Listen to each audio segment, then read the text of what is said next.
This podcast is brought to you by Audible. Get a free audiobook download and 30-day free trial at audibletrial.com/Bogosity. There's over 180,000 titles to choose from for your iPhone, Android, Kindle, or MP3 player. That's audibletrial.com/Bogosity.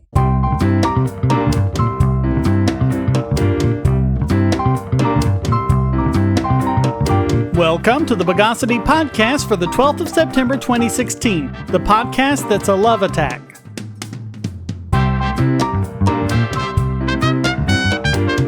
This is your host, Shane Killian. Let's co-fluorinate the news of the bogus.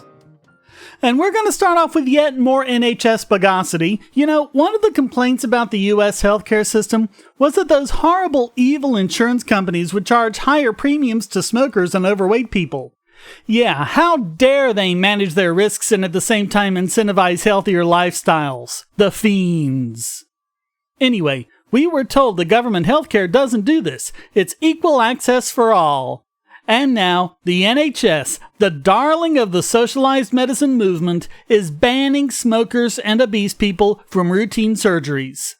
And if that weren't bad enough, they're using the bogus BMI metric. Anyone with a BMI of 30 or above will be restricted from getting standard hip and knee operations. Smokers will also be prohibited from getting several routine procedures.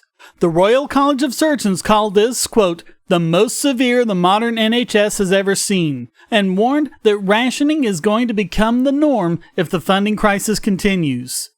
Chris Hobson, the head of NHS providers, said, quote, I think we are going to see more and more decisions like this. It's the only way providers are going to be able to balance their books, and in a way, you have to applaud their honesty. You can see why they're doing this. The service is bursting at the seams. Yes, for all the complaints about capitalist healthcare, about how it's all about cost cutting, again, government-run healthcare, if anything, has this problem to a much worse degree. In addition, we're also seeing limits on a lot of cataract surgeries as well. And of course, we've covered in the past all sorts of other rationing the NHS and many other socialist healthcare systems around the world have routinely done to keep these costs down.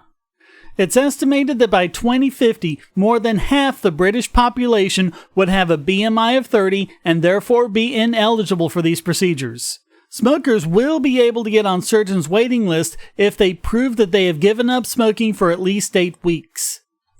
Also, the ban is not going to apply to cancer patients or those with some conditions that could become life-threatening. Gotta love the word some there. It's not all. So what life-threatening conditions are they going to be denied?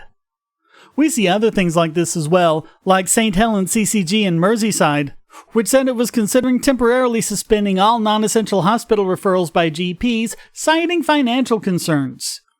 NHS England admitted this past May that its provider sector ran a £2.45 billion deficit in 2015 and 2016, more than a threefold increase from the previous year.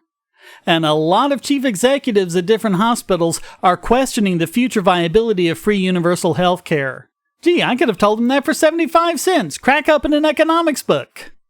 So this is pretty severe, but the fact is there's only a finite amount of money. Once again, those who advocate government funding as if it's some pot of gold at the end of the rainbow should be hit with this hard reality. This stuff is expensive, and as PJ O'Rourke said, if you think healthcare is expensive now, just wait until it's free.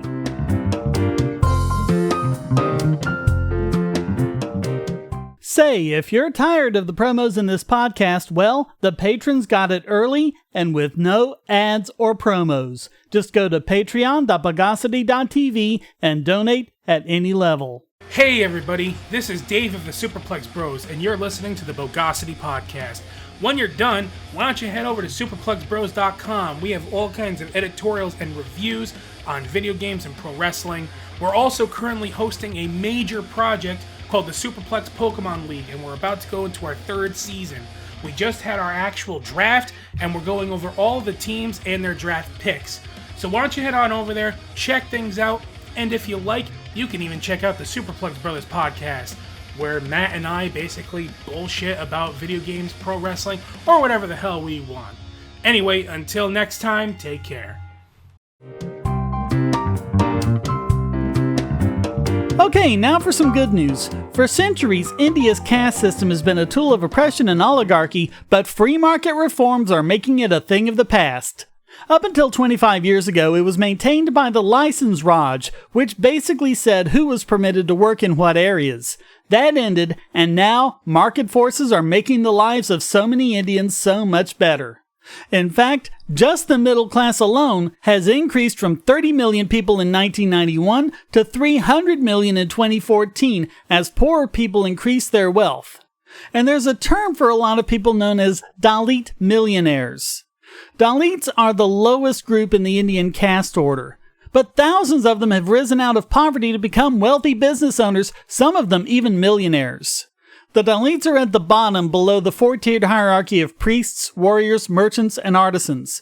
Traditionally, they were relegated to doing the dirty jobs, cleaning floors and toilets or handling garbage, things like that. For that reason, they were called Untouchables, because many people would refuse to have any physical contact with them.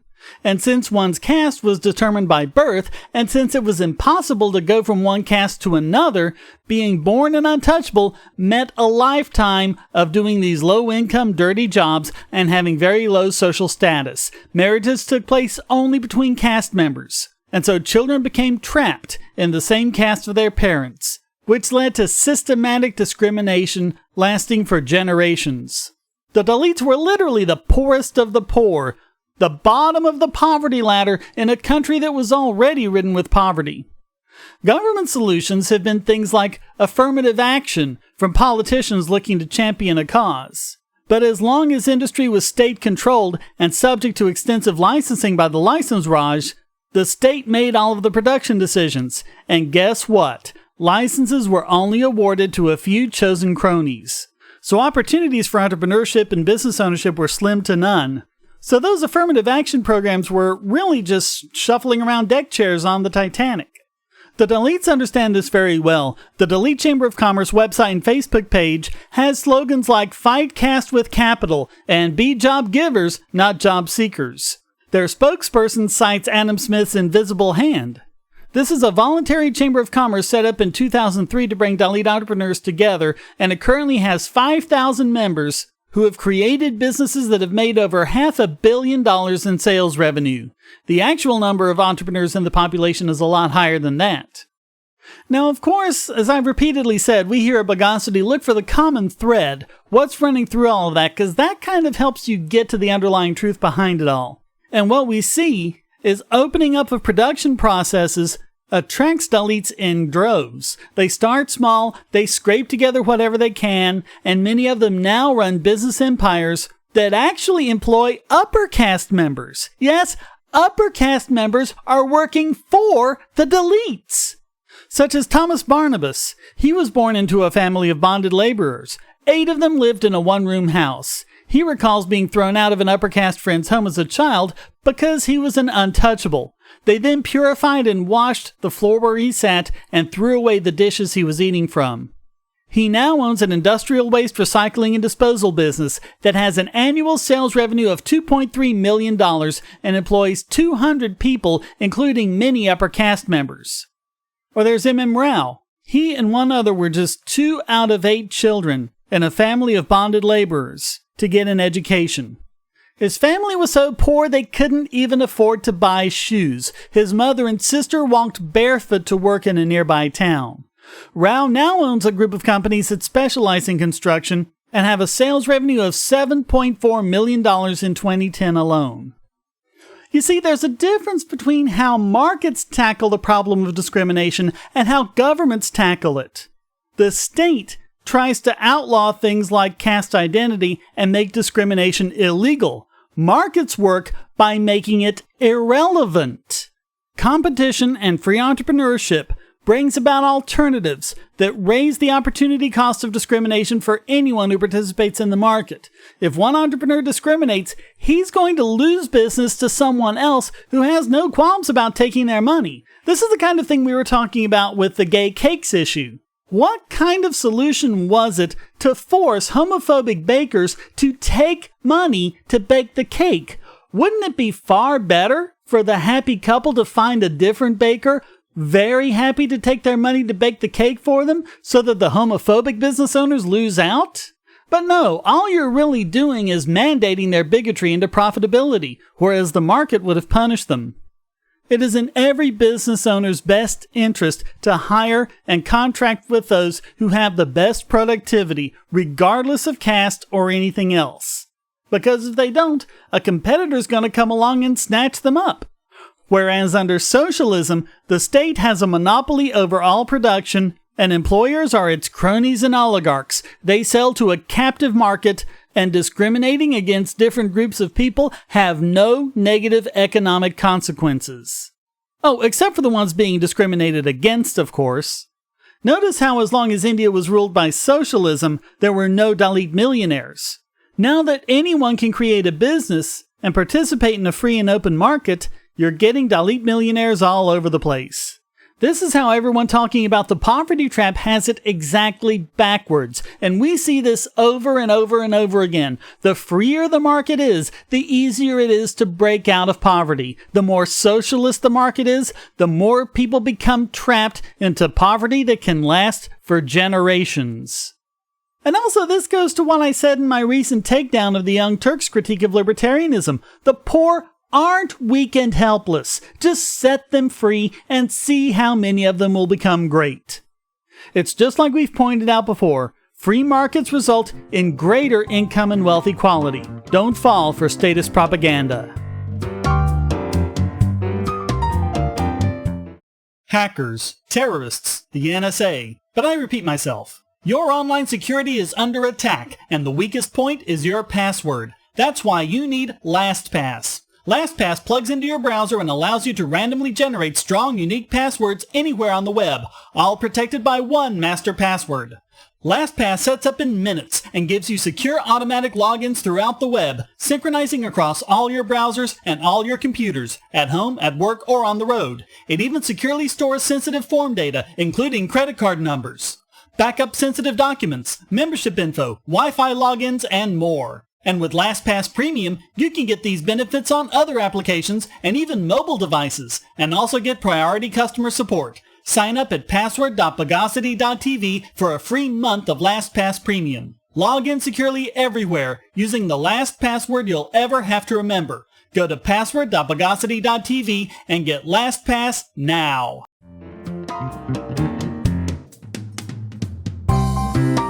Here's an interesting development. We've talked about ad blockers before, how they're both a necessary evil and problematic for people wanting to put free content on the web and at least break even.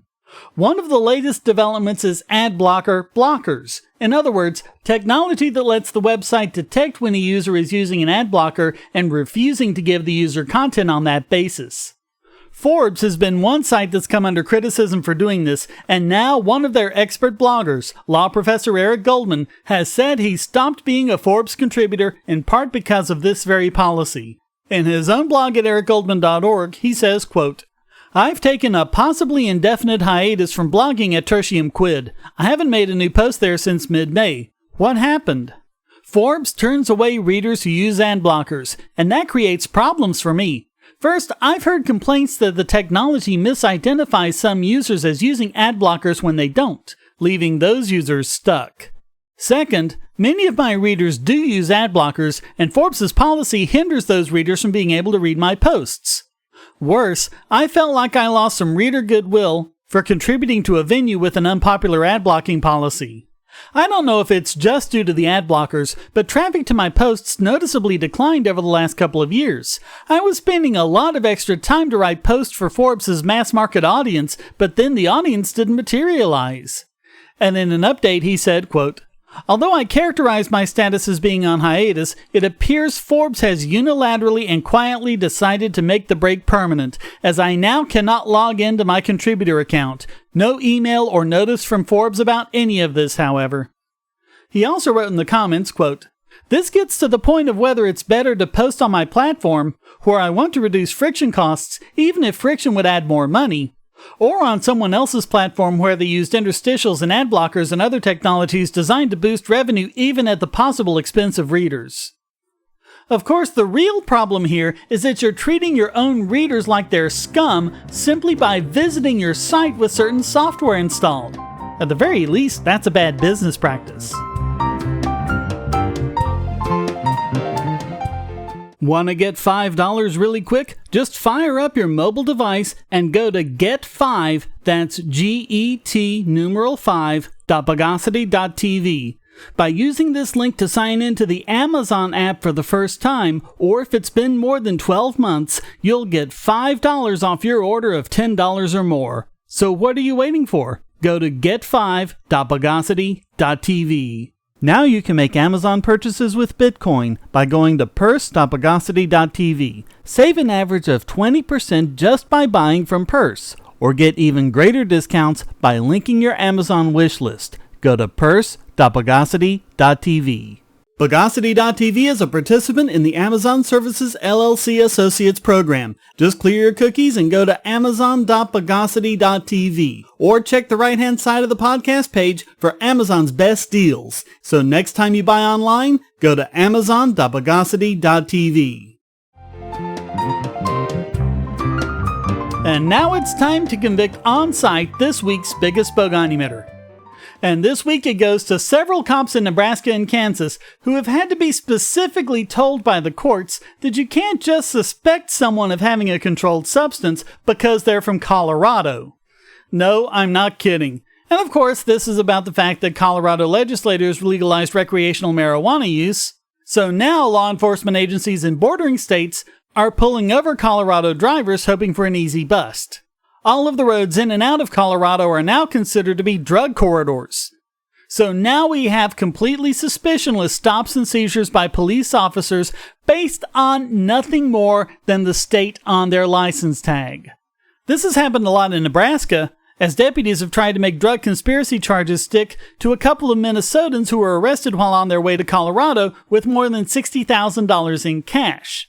It didn't stick in the courts because it's not against the law to conspire to perform an act that is legal in another state. It doesn't matter if it's illegal in Nebraska or Minnesota. It would be like trying to get a whole bunch of money together to go gambling in Vegas and being pulled over by the cops in your state because gambling isn't legal where you are. Doesn't matter. It's legal in Vegas, so they can't do it. There's no difference here. Now, in this case, the court threw out the charges, but guess what? Nebraska law enforcement is likely going to be able to keep the $60,000 in cash. Nice scam if you can get in on it. A different traffic stop in Kansas was ruled unconstitutional because Kansas law enforcement officers believed that simply being a resident of Colorado was all the reasonable suspicion they'd need to perform a search. And this happened to Peter Vasquez when he was pulled over because his temporary tag was unreadable. They verified his temporary tag is legitimate, and at that point, he should have been free to go. But no, the officers decided to go on a fishing expedition.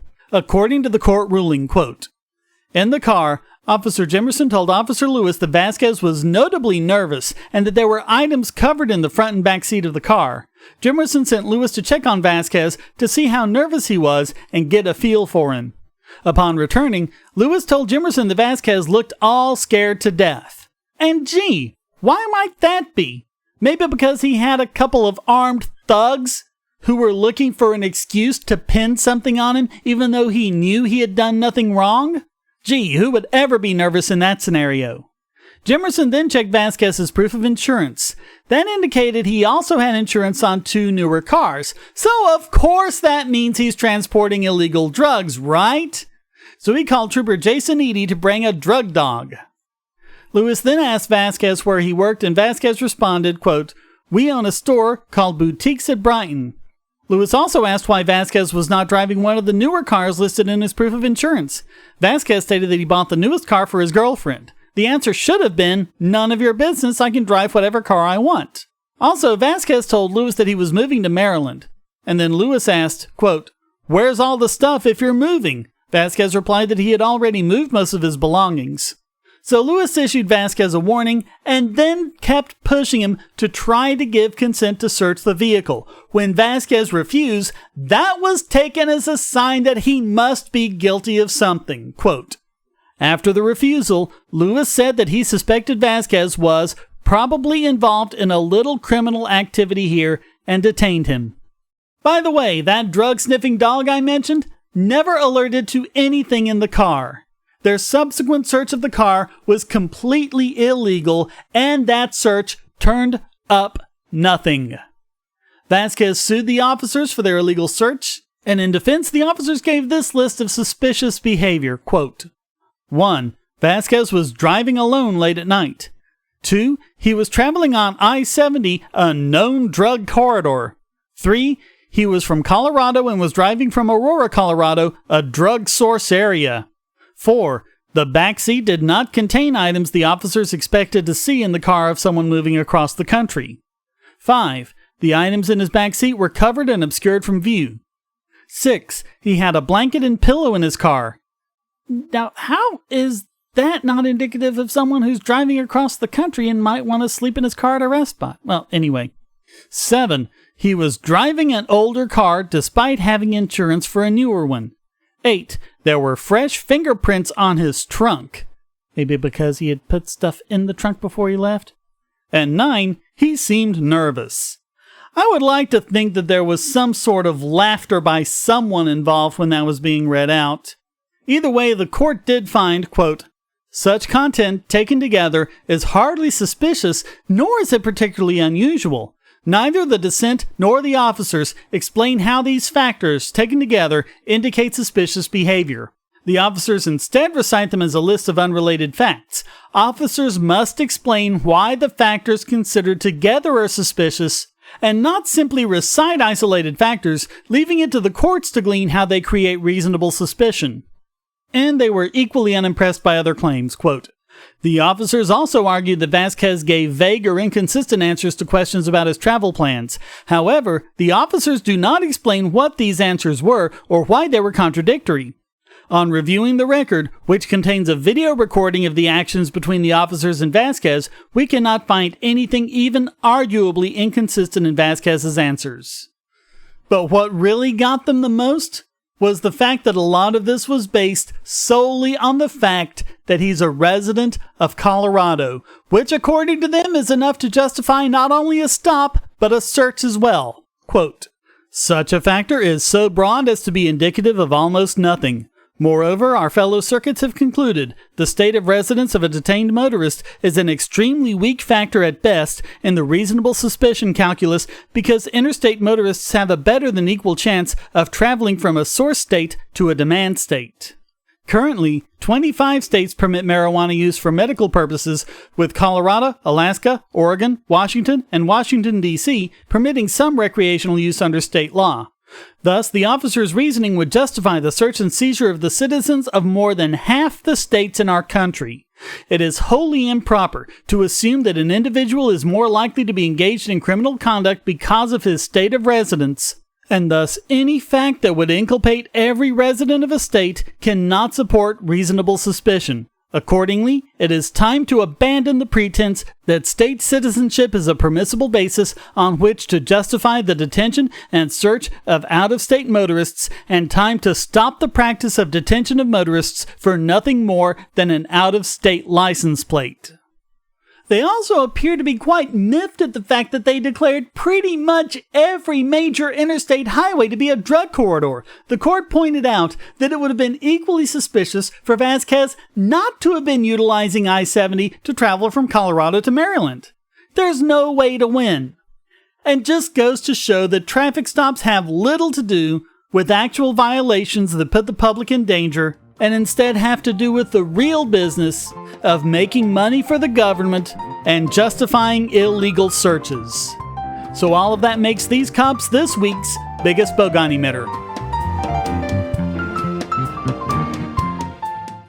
If you're on the Wi-Fi in a coffee shop or hotel, anyone on that network can get your traffic. Do you really trust all of those strangers? For that matter, do you really trust your ISP? A VPN can protect you from prying eyes, disguise your location, and even foil government censors. It's essential in this day and age, so go to vpn.bogosity.tv and you'll be taken to BoxPN. Starting at just $2.99 a month, you can get unlimited high-speed connections to VPN servers all over the world, and they don't log connections, so your privacy is assured. Traveling abroad, just VPN home, and don't worry about what those other governments are doing. Back at home, stop your ISP from traffic shaping and messing with the quality internet access you're paying good money for. You can connect from multiple machines at once, including your smartphone or tablet, and it supports all the secure standards, including OpenVPN and SSTP.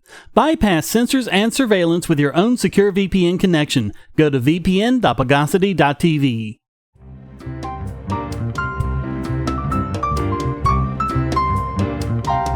And now let's self-detonate this week's Idiot Extraordinaire.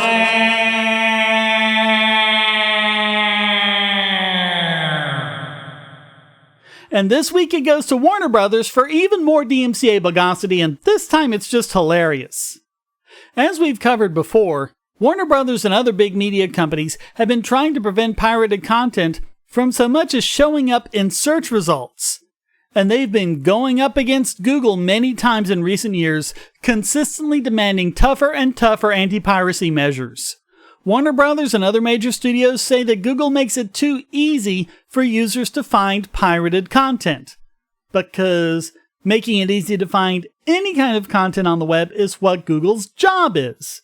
But they want Google to remove entire sites such as the Pirate Bay from their search results entirely, regardless of how much legitimate content is on those sites. Warner Brothers has reported a lot of pirated content to Google and asked to be removed from the index. This year, they intensified their effort and have flagged over 4 million allegedly infringing URLs. But as we've covered before, not all of those reports are accurate.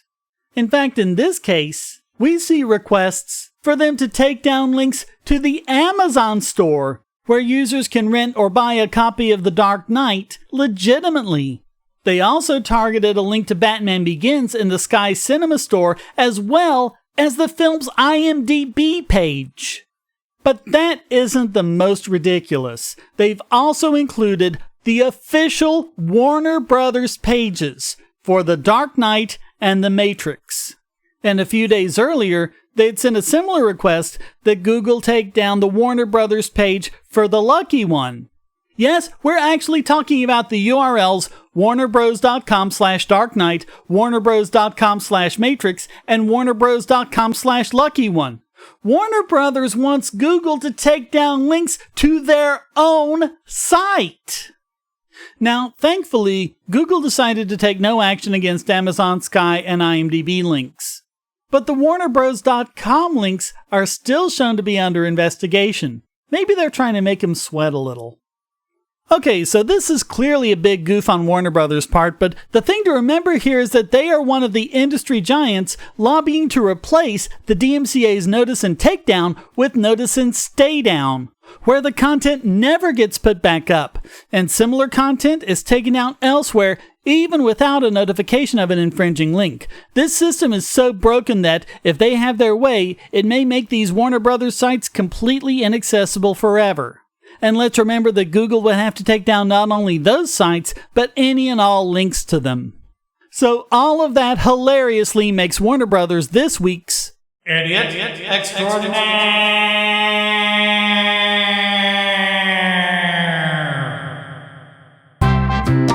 Well, that wraps up this We're in the Yellow Pages under Spatulas edition of the Bogosity podcast. Come join the discussion at forum.bogosity.tv and feel free to join in by sending a question, statement, news article, or rant in text or audio to podcast@bogosity.tv. This podcast depends on you to keep going, so please donate using the links on the website or the QR codes in the thumbnail, or become a patron at patreon.bogosity.tv and get the podcast and YouTube videos early and without ads or promos. Thank you for listening. Until next time, here's a quote from Robert LeFevre. "The police aren't hired to protect you.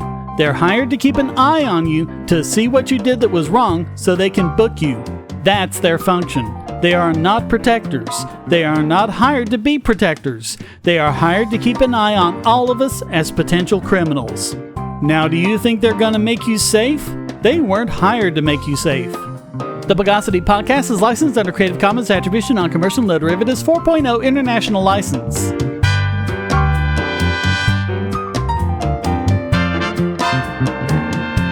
Bogosity.